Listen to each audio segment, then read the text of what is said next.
ಎಲ್ಲರಿಗೂ ವೀರು ಕನ್ನಡ ಯೂಟ್ಯೂಬ್ ಚಾನೆಲ್ಗೆ ಆತ್ಮೀಯವಾದ ಸ್ವಾಗತ. ನಾನು ನಿಮ್ಮ ವೀರು ಕನ್ನಡ ಸರ್.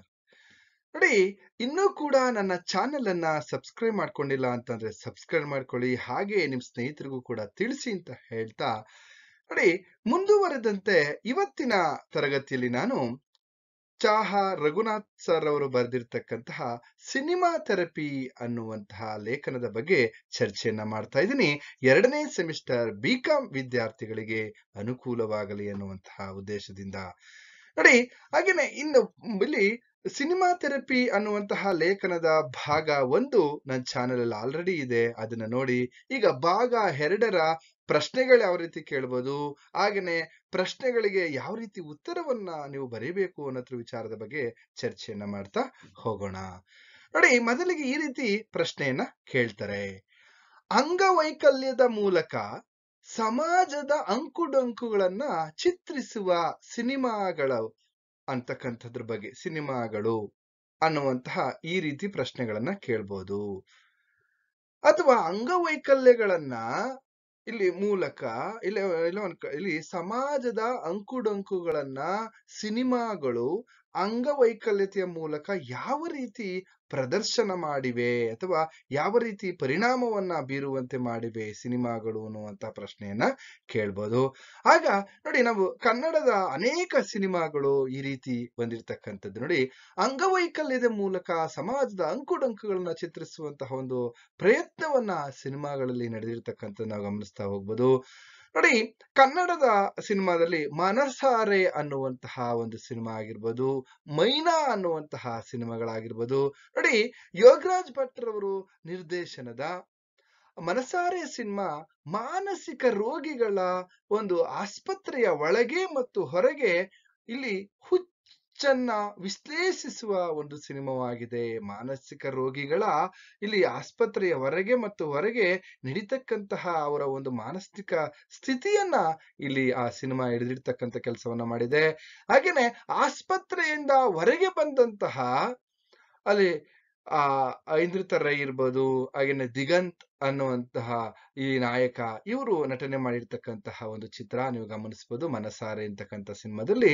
ಹಾಗೇನೆ ಆಸ್ಪತ್ರೆಯಿಂದ ಹೊರಬಂದಂತಹ ಇಲ್ಲಿ ಪ್ರೇಮಿಗಳನ್ನ ನೋಡಿ ಜನರು ಹುಚ್ಚರು ಎಂದು ನಕ್ಕರೆ, ಆದ್ರೆ ನಾಯಕ ಮತ್ತೆ ನಾಯಕಿಯರ ಪಾಲಿಗೆ ಇಡೀ ಜಗತ್ತೇ ಒಂದು ಹುಚ್ಚರ ಸಂತೆಯಾಗಿ ಕಾಣುವಂಥದ್ದನ್ನ ಮನಸಾರೆ ಸಿನಿಮಾದಲ್ಲಿ ನಾವು ಗಮನಿಸ್ತಾ ಹೋಗ್ಬೋದು ಅಂತಕ್ಕಂಥದ್ದನ್ನ ನೋಡ್ಬೋದು. ಹಾಗೇನೆ ಇನ್ನೊಂದ್ ಕಡೆ ನಾಗಶೇಖರ್ ಅವರ ನಿರ್ದೇಶನದ ಮೈನಾ ಚಿತ್ರವನ್ನ ನಾವು ಗಮನಿಸ್ತಾ ಹೋಗ್ಬೋದು. ಆ ಮೈನಾ ಚಿತ್ರದಲ್ಲಿ ನೋಡಿ, ಸಮಾಜದ ಅಂಗವೈಕಲ್ಯತೆಯ ಬಗ್ಗೆ ಅವರು ತಿಳಿಸ್ತಾ ಹೋಗ್ತಾರೆ. ಅಲ್ಲಿ ಚಿತ್ರದ ನಾಯಕಿ ಇಲ್ಲಿ ಎಲ್ಲ ಒಂದ್ ಕಡೆ ಪೋಲಿಯೋ ಪೀಡಿತರಾಗಿರ್ತಕ್ಕಂಥದ್ದು. ಹಾಗೇನೆ ಅಲ್ಲಿ ಅಂಗವೈಕಲ್ಯವನ್ನ ಮರೆತು ಆಕೆಯನ್ನ ಮಗುವಿನಂತೆ ಪ್ರೀತಿಸುವಂತಹ ನಾಯಕ. ಹಾಗೆ ಅಲ್ಲಿಂದ ಮುಂದುವರೆದಂತೆ ನಾವು ನೋಡೋದಾದ್ರೆ ಎಲ್ಲೋ ಒಂದ್ ಕಡೆ ಕಾಲು ಬರಿಸುವಂತೆ ಭರವಸೆಯನ್ನ ನೀಡಿದಂತಹ ವೈದ್ಯ ಎಲ್ಲೋ ಒಂದ್ ಕಡೆ ಆ ನಾಯಕಿಯ ಮೇಲೆ ಅಥವಾ ಪೋಲಿಯೋ ಪೀಡಿತ ನಾಯಕಿಯ ಮೇಲೆ ಎಲ್ಲೋ ಒಂದ್ ಕಡೆ ಆ ಕಾಮದೃಷ್ಟಿಯಿಂದ ನೋಡ್ತಕ್ಕಂಥದ್ದಾಗಿರ್ಬೋದು. ಈ ರೀತಿಯ ಸಂಘರ್ಷದವುಗಳು ಅಂಗವೈಕಲ್ಯ ಇರುವಂತಹ ನಾಯಕಿಯಲ್ಲಿಯೂ ಕೂಡ, ಅಥವಾ ಅವಳನ್ನ ಬಳಸಿಕೊಳ್ಳುವ ಒಂದು ಪ್ರಯತ್ನ ಮಾಡುವಂತಹ ವೈದ್ಯನ ಎನ್ನುವಂತಹ ಒಂದು ಜಿಜ್ಞಾಸೆ ಸಹೃದಯರಲ್ಲಿ ಎಲ್ಲೋ ಒಂದ್ ಕಡೆ ಮನೆ ಮಾಡಿರ್ತಕ್ಕಂಥದ್ದನ್ನ ನಾವು ಗಮನಿಸ್ತಾ ಹೋಗ್ಬೋದು. ಅದೇ ರೀತಿಯಲ್ಲಿ 1983ರಲ್ಲಿ ತೆರೆ ಕಂಡಂತಹ ಚಿ ದತ್ತರಾಜ್ ನಿರ್ದೇಶನದ ಕಾಮನಬಿಲ್ಲು, ಹಾಗೇನೆ ಡಾಕ್ಟರ್ ರಾಜ್ಕುಮಾರ್ ಅವರ ಅಭಿನಯದ ಒಂದು ಸಿನಿಮಾ.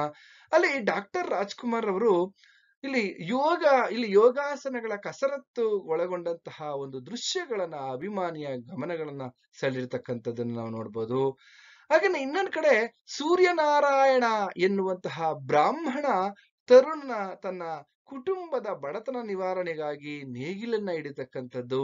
ಅಲ್ಲಿ ಉಳುವ ಯೋಗಿಯ ನೋಡಲ್ಲಿ ಅನ್ನುವಂತಹ ಕುವೆಂಪುರವರ ಈ ಪದ್ಯದ ನೇಗಿಲ ಯೋಗಿ ಸಾಲುಗಳನ್ನ ನಾವಲ್ಲಿ ಗಮನಿಸ್ತಾ ಹೋಗ್ಬೋದು. ಇಲ್ಲಿ ಡಾಕ್ಟರ್ ರಾಜ್ಕುಮಾರ್ ಅವರು ಅಭಿನಯ ಮಾಡಿರ್ತಕ್ಕಂಥ ಒಂದು ಸಿನಿಮಾ. ಅದಾದ್ಮೇಲೆ ತನ್ನ ಕುಟುಂಬದ ನಿವಾರಣೆಗಾಗಿ ನೇಗಿಲನ್ನ ಹಿಡಿತಕ್ಕಂಥದ್ದು. ಅಲ್ಲಿಂದ ಮುಂದೆ ಈ ತರುಣ ಅಲ್ಲಿ ಒಕ್ಕಲಿಗ ಹುಡುಗಿಯರ ನಡುವಿನ ಒಂದು ಅನುರಾಗದ ಕುರಿತು ವಿಚಾರಗಳಿದೆ. ಹಾಗೆ ಗೆಳೆಯನಿಗಾಗಿ ತನ್ನ ಪ್ರೇಮವನ್ನೇ ಬಿಟ್ಟುಕೊಟ್ಟು ಪೋಲಿಯೋ ಪೀಡಿತ ಹುಡುಗಿಯೊಬ್ಬಳನ್ನ ಮದುವೆಯಾಗುವ ಮೂಲಕ ಇಲ್ಲಿ ಆದರ್ಶವನ್ನ ಇಲ್ಲಿ ತೋರಿಸ್ತಕ್ಕಂತಹ ವ್ಯಕ್ತಿಯಲ್ಲಿ ನಾವು ಡಾಕ್ಟರ್ ರಾಜ್ಕುಮಾರ್ ಅವರ ಇಲ್ಲಿ ಕಾಮನಬಿಲ್ಲು ಸಿನಿಮಾದಲ್ಲಿ ಗಮನಿಸ್ತಾ ಹೋಗ್ಬೋದು. ನೋಡಿ, ಒಬ್ಬ ಇಲ್ಲಿ ಪೋಲಿಯೋ ಪೀಡಿತ ಅಥವಾ ಅಂಗವೈಕಲ್ಯ ಇರ್ತಕ್ಕಂತಹ ಹುಡುಗಿಗೆ ಎಲ್ಲೋ ಒಂದ್ ಕಡೆ ಬದುಕನ್ನ ಕೊಟ್ಟು ಆದರ್ಶ ವ್ಯಕ್ತಿಯಾಗಿ ಕಾಣಿಸ್ಕೊಳ್ತಕ್ಕಂಥದ್ದು ಆ ಚಿತ್ರದಲ್ಲಿ ಗಮನಿಸ್ತಾ ಹೋಗ್ಬೋದು. ಹಾಗೇನೆ ಸಿನಿಮಾ ಜಗತ್ತು ಸೃಷ್ಟಿಸುವಂತಹ ಸೂತ್ರಗಳು ಹೇಗೆ ವ್ಯಕ್ತಿಗಳ ಮೇಲೆ ಒಳ್ಳೆಯ ರೀತಿಯಾದಂತಹ ಪರಿಣಾಮವನ್ನ ಬೀರ್ತಾ ಇದ್ದಾವೆ, ಸ್ಫೂರ್ತಿದಾಯಕವಾಗಿದ್ದಾವೆ, ಸ್ಫೂರ್ತಿಯನ್ನ ನೀಡ್ತಾ ಇದ್ದಾವೆ ಸಿನಿಮಾಗಳು ಅನ್ನೋದನ್ನ ನಾವಿಲ್ಲಿ ಗಮನಿಸ್ತಾ ಹೋಗ್ಬೋದು. ಹಾಗೇನೆ ಇನ್ನೊಂದ್ ಕಡೆ ಇಲ್ಲಿ ಇನ್ನು ಮುಂದುವರೆದಂತೆ ಗಮನಿಸೋದಾದ್ರೆ ಟಿ.ವಿ. ಸಿಂಗ್ ಇಲ್ಲಿ ಠಾಕೂರ್ರ ನಿರ್ದೇಶನದ ಕಣ್ತೆರೆದು ನೋಡುವಂತಹ ಸಿನಿಮಾ 1961ರಲ್ಲಿ ತೆರೆ ಕಂಡಂತದ್ದು.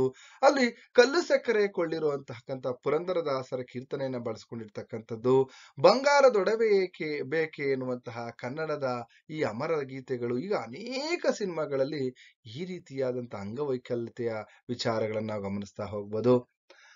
ಹಾಗೇನೆ ಅದೇ ಕಣ್ಣು ಅನ್ನುವಂತಹ ಡಾಕ್ಟರ್ ರಾಜ್ಕುಮಾರ್ ಅವರ ಸಿನಿಮಾಗಳಲ್ಲಾಗಿರ್ಬೋದು, ಹೊಸ ಬೆಳಕು ಸಿನಿಮಾದಲ್ಲಿ ಕುರುಡರಾಗಿ ನಟಿಸುವ ಮೂಲಕ ತನ್ನ ಸುತ್ತಮುತ್ತಲಿನ ಕುರುಡುತನವನ್ನ ಇಲ್ಲಿ ಪರಿಸರದ ಕುರುಡುತನವನ್ನ ಹೋಗಲಾಡಿಸುವಂತಹ ಒಂದು ಕೆಲಸವನ್ನ ಮಾಡಿರ್ತಕ್ಕಂಥದ್ದನ್ನ ನಾವು ಇಲ್ಲಿ ಗಮನಿಸ್ತಾ ಹೋಗ್ಬೋದು.